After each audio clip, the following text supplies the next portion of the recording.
అతని మీద ఈ శిక్షలకి 10 లక్షల రూపాయల కాంపెన్సేషన్ కూడా అనౌన్స్ చేయడం జరిగింది. నూజివీడు సర్కిల్ సిబ్బంది అందరూ ఆ అమ్మాయి పరిస్థితి వాడు కానీ బయట ఉంటే ఖచ్చితంగా వాడు మళ్ళీ కానిస్టేబుల్ పోయి దాని తర్వాత అరగంట తర్వాత ఎస్ఐ పోయి దాని తర్వాత మన నూజివీడు రూరల్ పోలీస్ స్టేషన్లో క్రైమ్ నెంబర్ 275/2024 ఒక సెన్సేషనల్ కేసు, పోక్సో కేసు పల్లెర్లమూడిలో జరిగిన ఈ ఘటన 24 ఆగస్టు 2026లో జరిగింది. కొత్తగా ఛార్జ్ తీసుకున్నప్పుడు కలెక్టర్ కాన్ఫరెన్స్ ఉదయం ఉంటుంది. ఆ రోజు రాత్రి జరిగిన ఘటన ఇది, అందుకే నాకు బాగా గుర్తుంది. ఈ కేసులో నిందితుడు మిరియాల జయరావు 33 సంవత్సరాలు, అతనికి రెంటచింతల పల్నాడు జిల్లా. ఆయనకి పోక్సో కోర్టు చనిపోయేంత వరకు జీవిత ఖైదు విధించింది, లైఫ్ ఇంప్రిజన్మెంట్ అంటిల్ డెత్. అంతేకాకుండా అతని మీద ఇంకొక సెక్షన్ కింద 3 సంవత్సరాలు, ఇంకొక సెక్షన్ కింద 3 సంవత్సరాలు, ఇంకొక సెక్షన్ కింద 3 సంవత్సరాలు, అట్లా రకరకాల అతను చేసిన కిడ్నాప్ కింద కావచ్చు, రాబరీ కింద కావచ్చు, వీటన్నిటికీ కలిపి అతని మీద ఈ శిక్షలు విధించడం జరిగింది. దాంతోపాటు బాధితురాలకి 10 లక్షల రూపాయల కాంపెన్సేషన్ కూడా అనౌన్స్ చేయడం జరిగింది. మీకు అందరికి గుర్తుంటుంది, అప్పట్లో మన నూజివీడు సర్కిల్ సిబ్బంది అందరూ ఆ అమ్మాయి పరిస్థితి చూసి చలించిపోయి అప్పుడే 1 lakh రూపీస్ వాళ్ళకి అక్కడున్న డోనర్స్ కానీ వాళ్ళు కానీ పర్సనల్గా కాంట్రిబ్యూట్ చేసి ఆ అమ్మాయికి అందించారు. అంతేకాకుండా ఆ కేసు ఒక క్లాసిక్ ఎగ్జాంపుల్. రాత్రి చాలా లేటుగా ఉన్నప్పుడు ఒక ఆరు బయట వాళ్ళ అమ్మా నాన్నలు మధ్యలో పడుకొని ఉంది ఆ పాప. వాళ్ళ తల్లిదండ్రులు బాగా నిద్రమత్తులో ఉన్నప్పుడు వీడు లారీ డ్రైవర్గా పనిచేసేవాడు, లారీ క్లీనర్గా పనిచేసేవాడు. వీడికి ఆల్రెడీ రెంటచింతల్లో ఇలాగే ఒక 7 ఏళ్ళ పాపని అన్యాయం చేస్తున్నాడు. దానికి వాడు కేసులో కట్టి అరెస్ట్ అయ్యి ఛార్జ్షీట్ అయ్యి వాడు ట్రయల్కి అటెండ్ అవుతున్నాడు. అయినా కూడా మళ్ళీ ఎక్కడో లారీల్లో పనిచేస్తారు కదా, ఏదో ఊరికి వెళ్ళిపోతారు. ఆ ఊరు దగ్గర ఎక్కడో దిగడం, దిగి బయటికి నడుచుకుంటూ ఇలాంటి దారిలో ఎవరైనా చిన్నపిల్లలు కనపడితే వాళ్ళ మీద ఇట్లాంటి పనులు చేయడం. ఆ కేసు ఆ రోజు రాత్రి 112 కాల్ వచ్చినప్పుడు అర్ధరాత్రి అయినా కూడా కరెక్ట్గా 15-20 మినిట్స్లో మన టీం కాకుండా సిఐ కూడా వెళ్ళిపోయారు సీన్కి. దానివల్ల వెంటనే ఆ పిల్లోడిని ట్రేస్ చేయడం. ఆ చిన్న పాపకి తెలుగు రాదు, చెప్పలేదు, భాష అర్థం కాదు, ట్రామాలో ఉంది. అతన్ని ఆ పాప తప్పితే ఇంకెవరు గుర్తించలేదు. అక్కడ దగ్గరలో సీసీటీవీ కెమెరాలు కానీ ఇంకోటి కానీ ఉండే పరిస్థితి కూడా లేదు. అట్లాంటప్పుడు ఆ పాపని జాగ్రత్తగా మాట్లాడుతూ అప్పుడు వాళ్ళని మోటివేట్ చేసి ఆ అమ్మాయి దగ్గర ఎంతో కొంత వివరాలు, ఏదో చిన్న బ్లూ కలర్ సంచి పట్టుకున్నారనే, చేతిలో గడ్డం ఉంది, చేతిలో సంచి ఉంది, అంతే క్లూ మన దగ్గర ఉన్నది.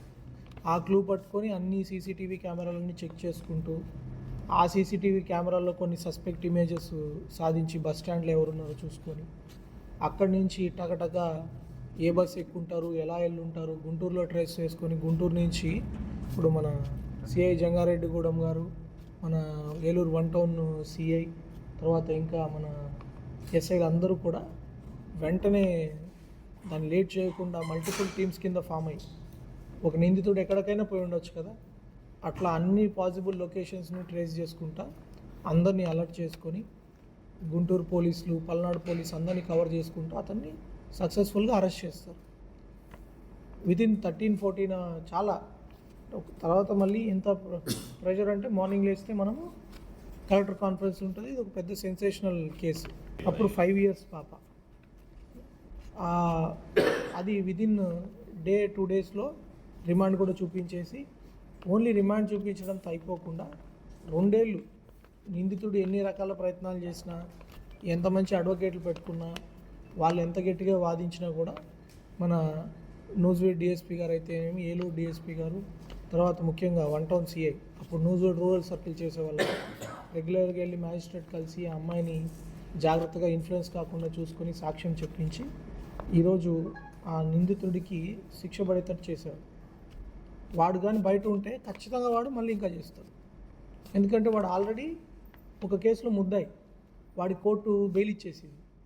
మనం కరెక్ట్ టైంకి ఛార్జ్షీట్ వేస్తే బెయిల్ ఇచ్చేసింది.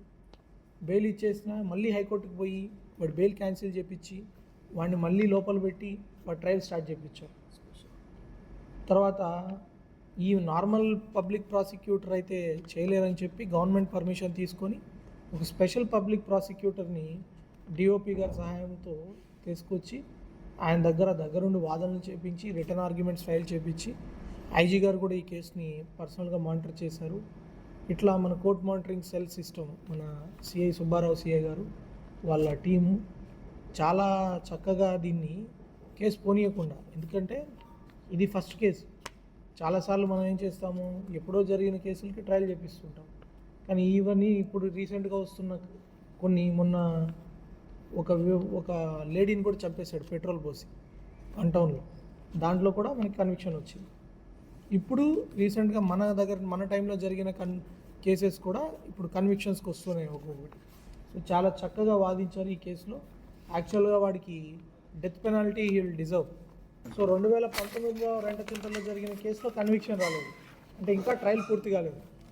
కానీ మన కోర్ట్ మానిటరింగ్ సిస్టము రీసెంట్గా జరిగిన 2024 ఆగస్టులో జరిగిన కేసుకి సక్సెస్ఫుల్గా ట్రయల్, ఎన్ని అవాంతరాలు వచ్చినా ట్రయల్ కంప్లీట్ చేయించి ఈరోజు కన్విక్షన్ తెప్పించారు.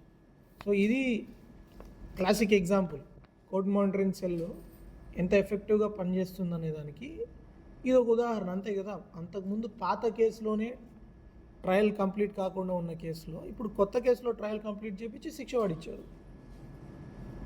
సో ఇప్పుడు ఇక్కడే శిక్ష పడింది కాబట్టి రేపు రెంటచింతల్లో కేసులో కూడా శిక్ష పడడానికి హైయెస్ట్ అవకాశం ఉంటుంది. అందులో పోక్సోగా ఒక కన్విక్షన్ పడింది కదా, రెండోసారి కూడా వాడు అది చేసుంటాడు, సెకండ్ అఫెన్స్ కాబట్టి ఖచ్చితంగా డెత్ పెనాల్టీ పడుతుంది అతనికి.